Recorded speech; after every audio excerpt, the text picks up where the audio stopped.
Olá, galera, tudo bem? Seja muito bem-vindo para mais uma aula, mais uma videoaula do Movimento Século, onde nós estaremos trazendo temas relevantes para a minha, para a sua, para a nossa vida, principalmente pensando no Enem. Então, quero que você venha comigo para que nós possamos refletir um pouco mais sobre esse tema que é relevante. Olha só, meu nome é Beethoven Rezende e eu estarei trazendo para vocês algumas dicas acerca de história, sociologia e também filosofia. E aqui, na nossa aula, nós estaremos falando sobre a trajetória histórica das mulheres da pré-história ao Brasil contemporâneo. Então, é um tema que suscita muitas reflexões, muitas discussões, é bem verdade. É um tema relevante não apenas no ambiente brasileiro, mas também internacional. E nessa feita, eu quero que você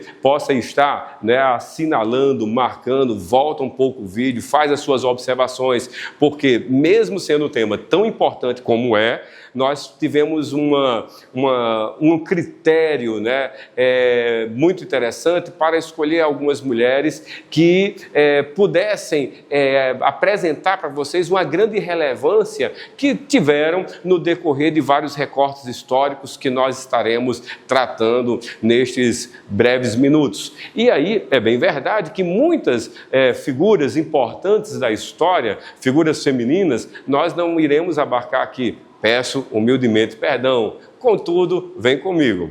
Ora, quando nós falamos acerca deste tema, que geralmente é muito explorado no Enem, se faz necessário que você possa prestar atenção em uma palavra que, vez ou outra, está recheada, aparece bastante em nossas provas, que é justamente a palavra patriarcal, patriarcado, patriarca.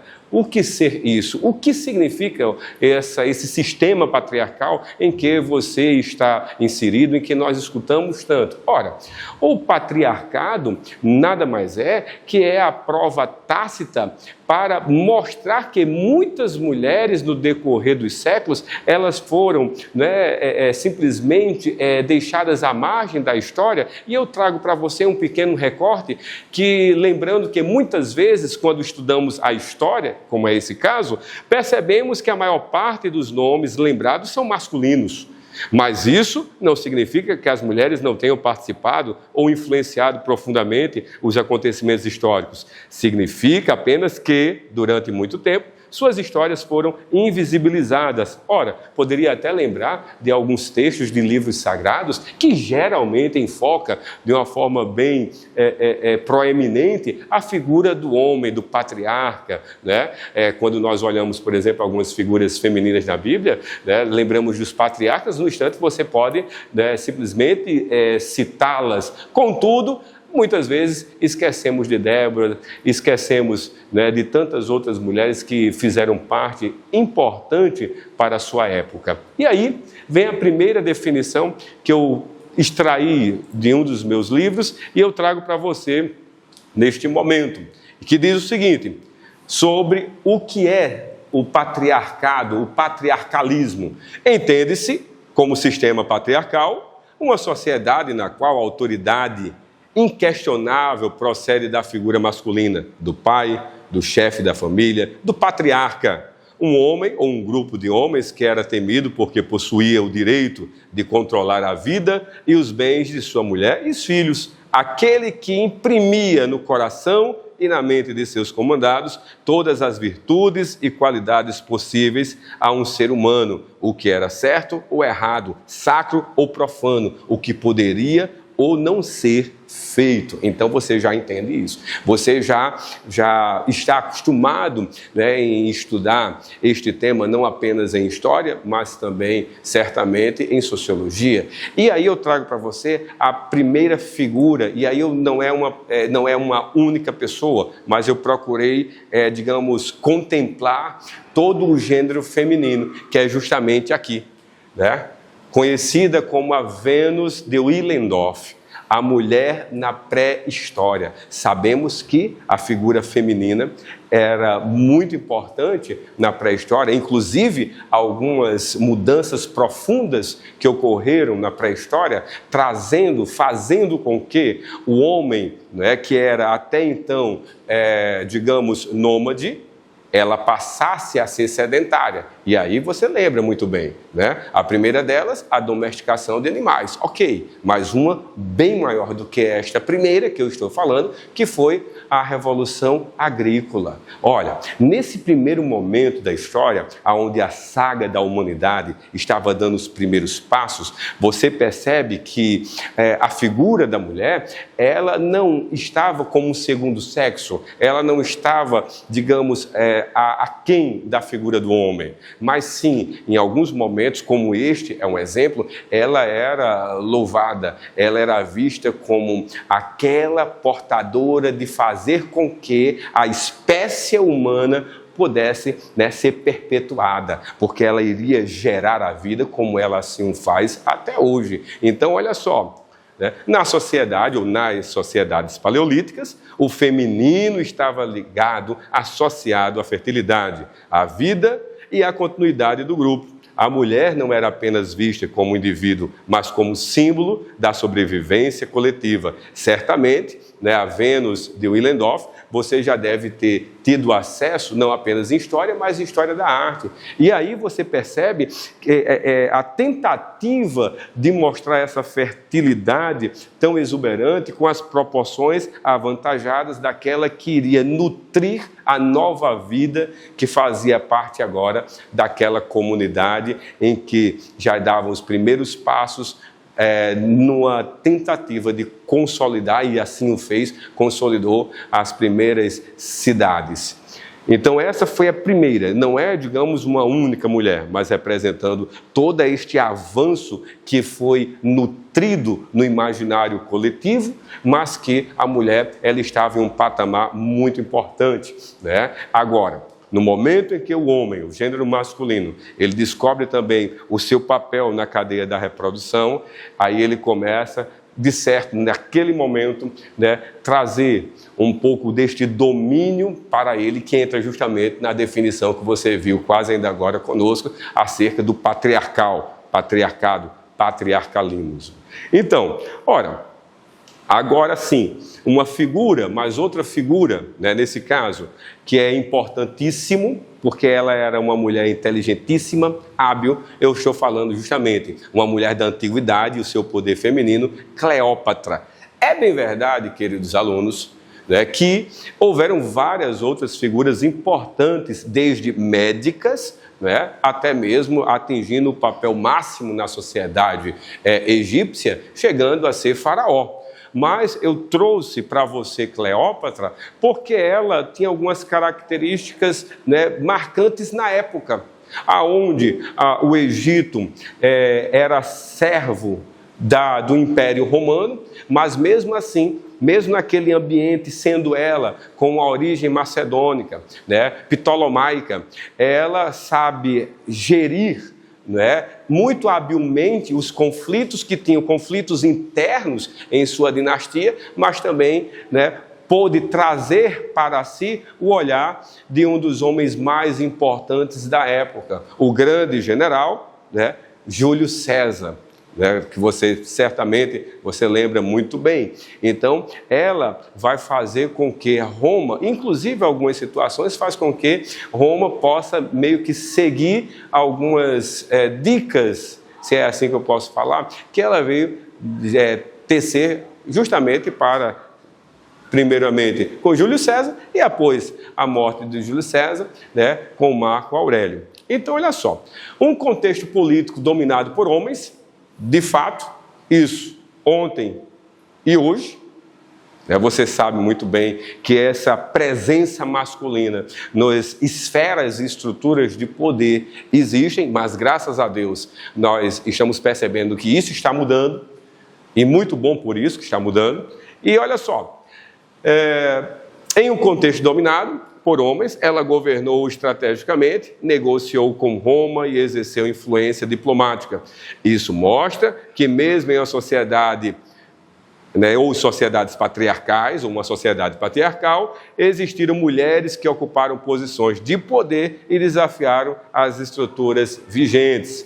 O próximo que eu trago aqui para vocês, já saindo, então vejam, eu procurei construir essa minha fala justamente sacando recortes históricos do Paleolítico à contemporaneidade. Então nós estaremos percorrendo algumas mulheres, desde a pré-história até o Brasil contemporâneo, e vendo essa trajetória. Saindo da Antiguidade, entrando na Idade Média, algumas centenas de mulheres, elas registraram positivamente.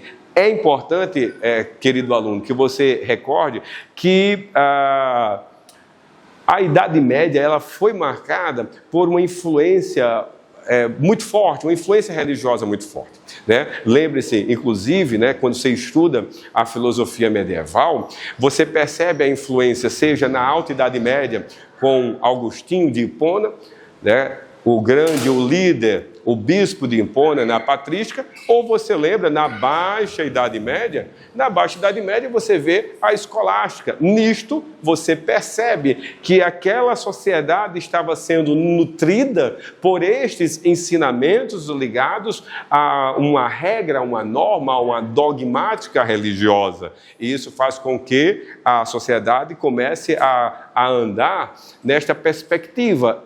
E, sendo assim, nessa perspectiva, ela irá, né, quer queira, quer não, potencializar a figura masculina. Ora, e nisto, né, eu trouxe duas figuras importantíssimas. A primeira, já no início da Baixa Idade Média, né, que é Wittenberg de Bingen. Ela foi uma das, ela era uma monja, né? E ela era simplesmente hábil, uma mulher erudita na sua época. E isso era diferente, né? Diferente de sua totalidade da sociedade medieval.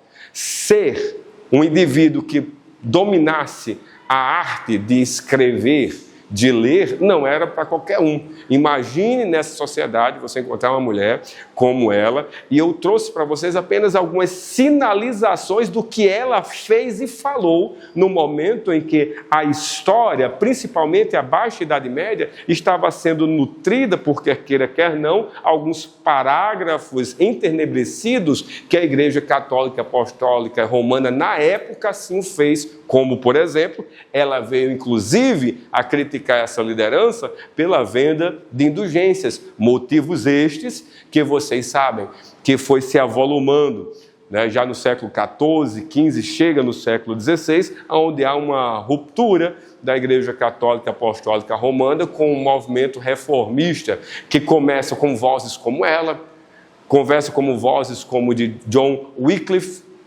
Savonarola, né, John Hus. Então, eu trouxe aqui, ela da Baixa Idade Média, você veja aí século XI e XII, ela vai morrer aos 81 anos, ela foi monja beneditina, então lembre-se, né, Benedito de Núrcia, compositora, escritora e conselheira de autoridades religiosas, produziu conhecimento científico em um período que o saber era dominado por homens, e ela criticou a indulgência. É bem verdade que essas mulheres que eu trago para vocês nesses breves minutos, elas produziram muito mais em vida, mas que esse vídeo, que essa videoaula possa mostrar a importância delas em um cenário de provas do Enem, mas que possa despertar em você, suscitar em você o desejo de procurar um pouco mais, ler um pouco mais, acessar informações acerca de mulheres que foram baluartes na sua época e que hoje nós estamos, né, lembrando aqui. Ora, falo também, agora um pouco muito mais próximo já da modernidade,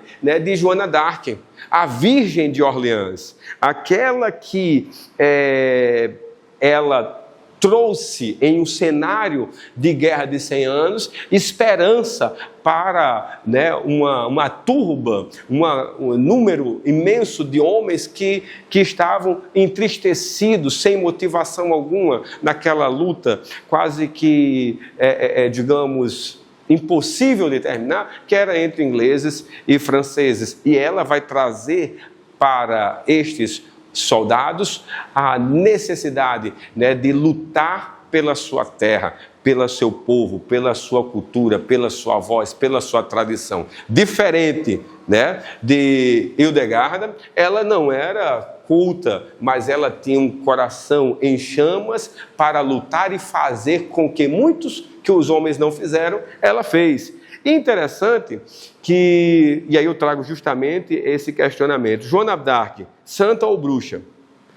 Né? A tradição diz que ela ouvia a voz e recebeu a visita do anjo São Miguel, e Joana d'Arc, ela liderou as tropas francesas e que, por fim, foi traída, né, pelos clérigos franceses, colocando à disposição dos clérigos, digamos, ingleses, e aí ela foi condenada, né, como bruxaria, como bruxa, e sentenciada à morte, uma jovem, né, que... e vocês lembrem, aí eu faço só digamos, um parênteses para que você possa, né, valorizar um pouco a temática, né, de Inquisição, o Tribunal do Santo Ofício da Inquisição. Esse ambiente trazia, né, suscitava algumas digamos, questionamentos, né, permitidos. Inclusive, né, havia um dispositivo da Igreja Católica Apostólica Romana que era um interdito, era justamente se aquela liderança era um monarca, era um rei, e ele estava indo de encontro ao que ele estava, ou que a igreja estava tecendo como regra, como norma, como que deveria fazer, digamos, o líder religioso, o Papa, o Pontífice, ele poderia colocar aquela localidade como interdito.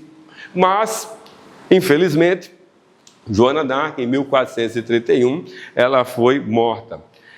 Saindo da Idade Média, nós entramos, né, na modernidade. A modernidade e a ampliação dos direitos, os direitos humanos. É um tema também muito precioso para o Enem. Então, seja, né, a declaração, né, do homem, do cidadão, que vai desaguar, que vai nutrir mudanças profundas que já estavam acontecendo na sociedade. Lembre-se, né, de Montesquieu e a tripartição dos poderes. E aí vai dar os primeiros passos a tudo aquilo que aquelas mulheres já questionavam na época, que era a liberdade de expressão. A Idade Média foi um ambiente que houveram crescimentos tecnológicos, sim, mas o cerceamento da fala, o cerceamento dos direitos naturais, conhecidos também como justnaturalismo, era visível e era real. E aqui na modernidade, né, eu não trouxe apenas uma ou duas, porque centenas de mulheres, né, foram utilizadas como bocas proféticas de fala para tirar dos grilhões dos seus pulsos o que já estava acontecendo já de muito tempo. E aí eu trago para vocês, né, 4 grandes mulheres. A primeira, Maria Curie, e aí eu coloquei sucintamente, né, o que elas propuseram em sua época fazer. Ela revolucionou a ciência, descobriu a radioatividade em 1898 e o mundo mudou para sempre. A segunda, né, Simone de Beauvoir, grande existencialista, conhecida demais por essa frase: ninguém nasce mulher, torna-se mulher, nenhum destino biológico, psíquico, econômico define a forma que a fêmea humana assume à sociedade. E, de fato, ela vai questionar os papéis que a sociedade patriarcal, que o Estado patriarcal vai vestir esta mulher. A terceira, Rosa Parks, né, ela é fantástica. Ela lutou pelos direitos civis da população negra nos Estados Unidos, né? E é interessante que, ao recusar ceder seu lugar em um ônibus para um homem branco, a ativista costureira daria início, mesmo sem saber, né, um boicote aos ônibus de Montgomery, movimentando a liderança, como, por exemplo, o pastor Martin Luther King.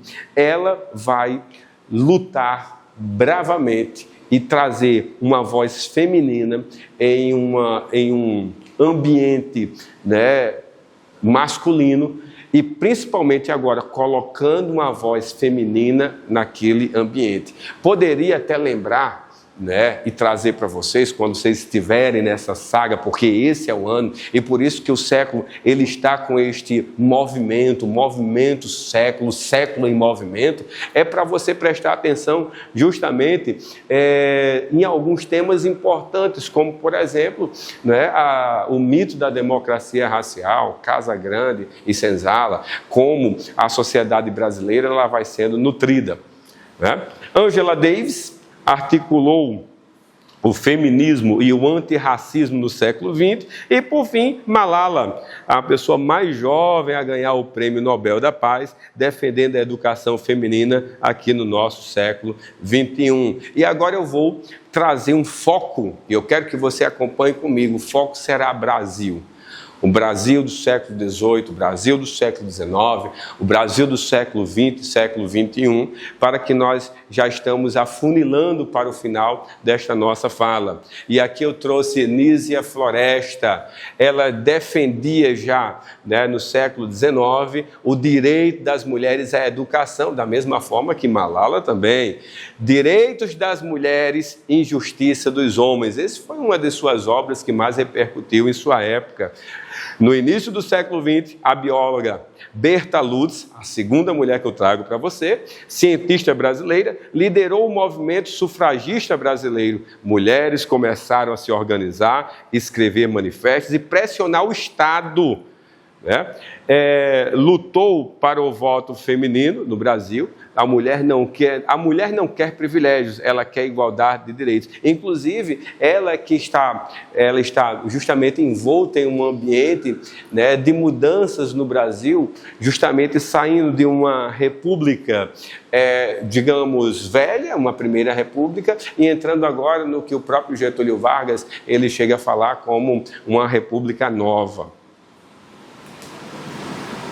E aqui, já chegando, né, após essa luta dela, né, que é somado e é construído já em 1932, o direito da mulher votar, mas mesmo assim não havia uma isonomia, já não havia uma igualdade para todos, e aí chegamos no século XX, na Constituição Federal de 1988. E aqui, no artigo 5º, diz que todos são iguais perante a lei, sem distinção de qualquer natureza, garantindo-se aos brasileiros e aos estrangeiros residentes no país inviolabilidade do direito à vida, liberdade, igualdade, segurança, propriedade, nos termos dos seguintes. Inciso 1º, homens e mulheres são iguais em direitos, obrigações, nos termos desta Constituição. E para finalizar para você já está aí com muitas informações, seu coraçãozinho já está saindo pela boca, porque o tempo está passando. Quantos minutos falta para terminar? Pelo amor de Deus! E aí eu trago para vocês, né, justamente, né, lei de cotas para as mulheres que pleiteiam o acesso de ser candidatas. Isso aqui é recente, é novo, de 97. Temos aqui a lei Maria da Penha, que vai, né, justamente, é interessante que essa lei, ela não cai apenas no Enem, ela despenca, né? Muitas questões são retroalimentadas com esse tema, porque é importante, porque desde que ela foi criada, em 2006, a violência ao gênero feminino só tem ampliado, e ela procura minimizar o perfeito, a perfeição seria erradicar, mas ela procura minimizar o quê? A violência cometida ao gênero feminino, seja ela física, psicológica, sexual, patrimonial e moral.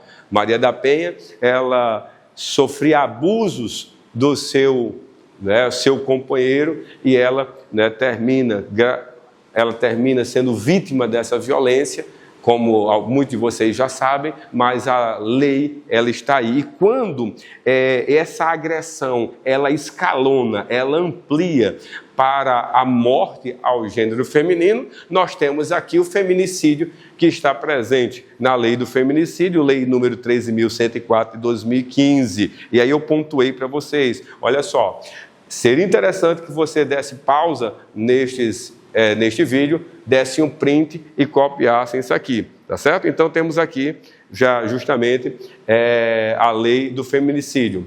Então, eu espero que você tenha gostado dessa nossa fala breve.